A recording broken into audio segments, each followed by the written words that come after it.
there, it's Susan with Susan's Country Living. Welcome to my channel. Welcome to my kitchen this evening. Happy New Year.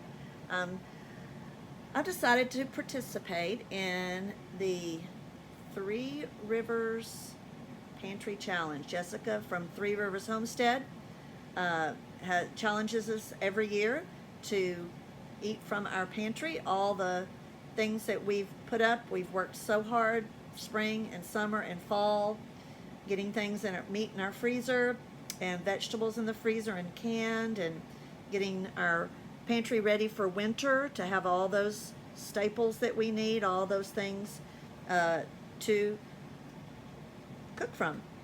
And I live out in a little country town. About the only grocery store is the dollar store. You know, it's a 15, 20, sometimes 30-minute drive to our nearest grocery store. So this really, I've been really kind of doing this for years, having the garden and having eggs and animals.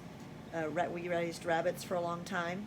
And so I decided to, officially participate in this pantry challenge. And so I'm going to try that for these 2 months, for January and February, because in March it's full-on gardening season here on the Texas Gulf Coast, and I'll be busy getting ready with that. So hopefully it's going to help save us some money going into this new year. So for the pantry challenge for New Year's, I did a soup, and we're going to have leftovers tonight. It was a pork Italian sausage from Frida Heritage Farms, which is they're just 15-20 minutes in the next little town. And so I have some Italian sausage in here. I have black-eyed peas, because we have to eat our black-eyed peas in the new year, that I had canned, and purple hull peas that I had canned this summer. Some kale from late winter, early spring, that I had put in the freezer. Some chicken bone broth that I had canned, and some chopped up tomatoes.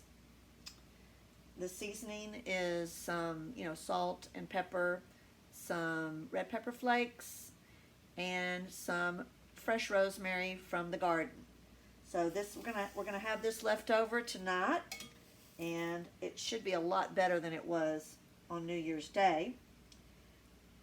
Gonna make some cornbread from just the things that I have in my pantry, and I'm gonna fry up some yellow squash. Now this was a water bath canning recipe with apple cider vinegar, and I believe I do have a video on this that I will link in the description. And what we're gonna do is open this up, and I'm going to drain.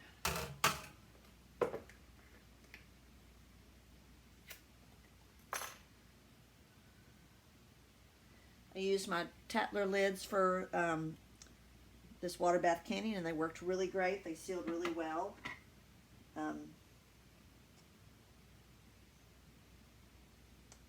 Looks good, smells good. With this water bath canning with the apple cider vinegar in it, the squash maintains some of its firmness. So I like that. So we're just going to drain this, and you don't really get a vinegary taste. I do get hints of kind of a malt vinegar taste when I fry this with cornmeal. But I'm just going to rinse this off and just let it drain here in the sink while I get my cornbread made. And so I have, eggs from our chicken. We've got cornmeal and flour that I keep in the pantry. I have some quarter stick of butter that I've melted in my cast iron skillet back there. I've got some buttermilk left over. I have a friend who they're milking, and we've been getting our raw milk from them, and I made butter, so I've got some buttermilk. So we're going to go ahead and get this cornbread going here. And so I just kind of eye it and the way that it looks as far as how much I add, because I am going to be adding the butter to it, and then if I feel like I need to add more buttermilk, I will. I think I'm going to add just a little more. Yeah, that's just about right. I need to add my butter. And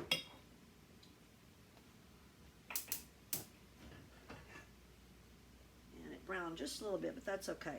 And I'm just going to kind of coat the sides there. And stir that in. Put that back on the fire. Whoops.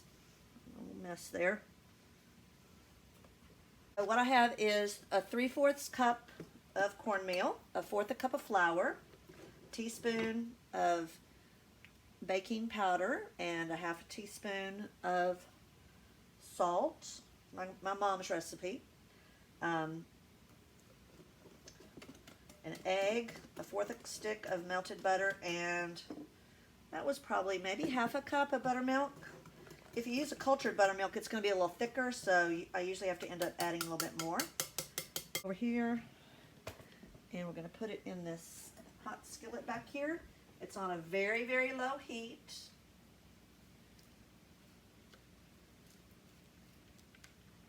I made this the other night to go with that soup, and my husband just loved it. It's the first time I've ever used my buttermilk from making butter. And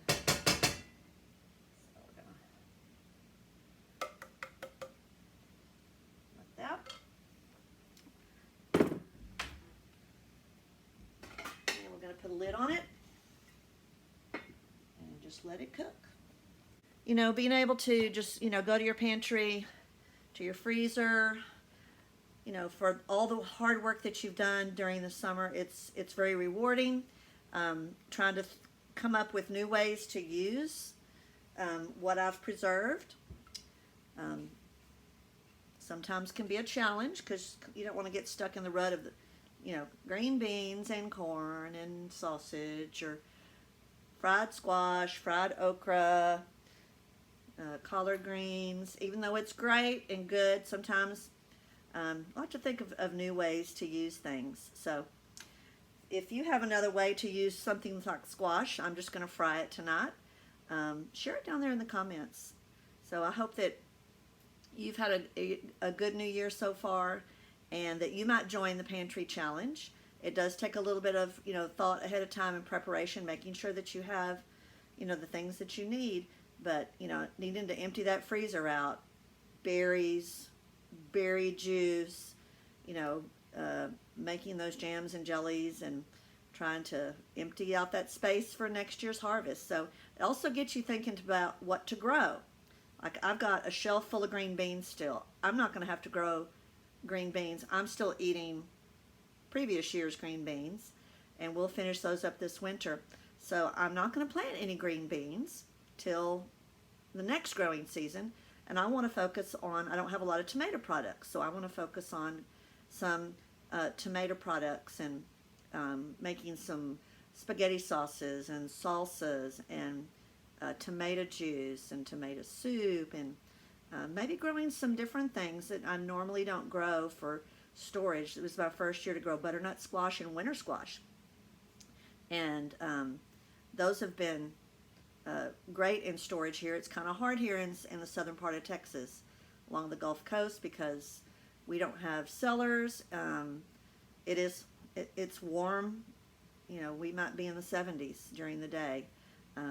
So we really don't have, other than a refrigerator, a place to keep a lot of winter squash and things like that. But I'm going to try my hand at some of those. And I've watched a lot of people on YouTube that grow those things that live in more northern climates. And I thought, well, I can at least grow some, and we could enjoy some of those things. So I hope that you have a blessed new year. Bye, y'all.